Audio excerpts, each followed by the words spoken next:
will be the biggest of all the deals. So we're very honored to have done so, and your staff has been fantastic, and they worked together very long and hard. They worked hard and long, and many thanks to the teams on both sides. It was, as I said at the beginning, a heavy lifting you had to do, but many thanks also for the talks we had many times on the way to our goal. And now we made it, and that's good. That's really good. Anybody else? Yes, ma'am. I have a question for the EU Commission President. What are the U.S. concessions?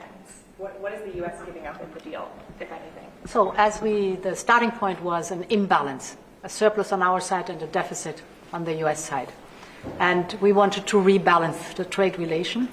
And we wanted to do it in a way that trade goes on between the two of us across the Atlantic, because the two biggest economies should have a good trade flow between us.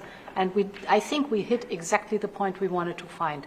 Rebalance, but enable trade on both sides, which means good jobs on both sides of the Atlantic, means prosperity on both sides of the Atlantic, and that was important for us.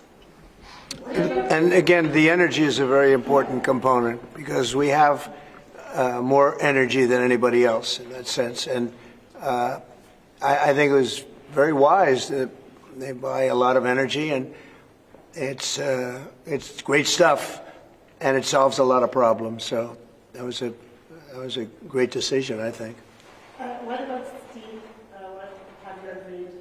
On what? Steel. Steel is staying the way it is. The steel and aluminum, et cetera, et cetera. That's a worldwide thing. That stays the way it is. We have chips. Did you discuss that as part of the agreement? Chips. Chips is Howard. You might want to describe the chips, please, if you would. Well, the expectation is in 2 weeks' time we're going to come out with our chips 232, and that was one of the key reasons that the European Union came to talk to the president, to try to resolve all things at one time. And well, I'll let you wait for the 2 weeks until you get to announce your plan, but we are going to be bringing chip manufacturing back to the United States of America. We'll be doing a lot of chips. A lot of companies are coming in from Taiwan and from other places into the U.S.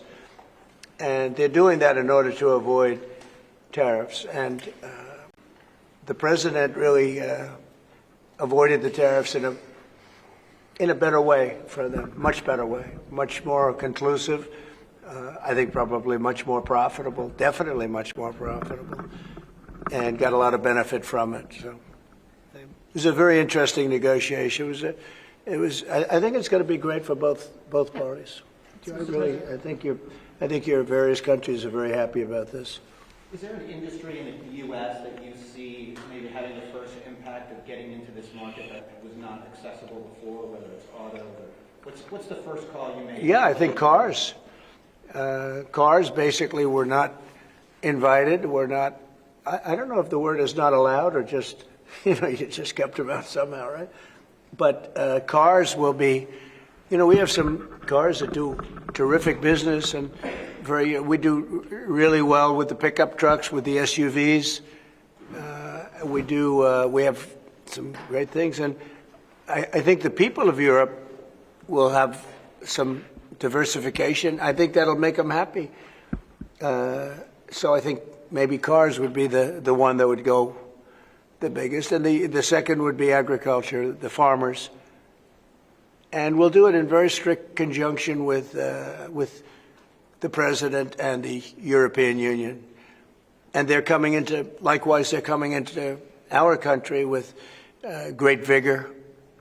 And I think they're going to make a lot of money with this. I think everybody is. And again, it's going to bring a lot of unity and friendship.